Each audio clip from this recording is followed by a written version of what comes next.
Hi, this is Scott Van Camp, editor of PR News. We're here today at the Digital PR Summit, and today we have Tim Marklein, who's Executive VP of Management and Strategy at Weber Shandwick, and we're going to ask Tim a few questions about measurement. So, Tim, tell me, what's the number one metric that clients want to see these days? Well, that's the challenge. They're looking for one metric, and there is no one metric. And I think that's been one of the things that's held back the PR industry for a while, is that people are looking for one metric. And the reality is you have to look at what is the business outcome that you're trying to achieve and figure out the metrics that make the most sense for your business outcome, for the marketing strategy, for the business strategy that you have. And it's going to vary by industry. It's going to vary by company.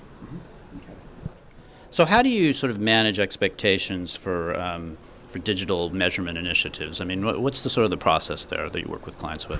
Yeah, I think that in this area, because everybody understands what social media is and digital media in some way, I think the challenge that they have is how do you measure it?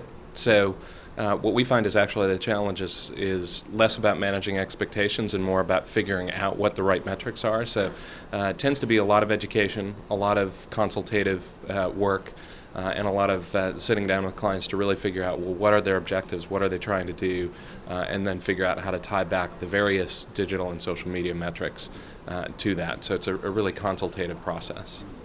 What's sort of the biggest barrier to good measurement? Is it resources? Is it time? Or, I mean, what is it?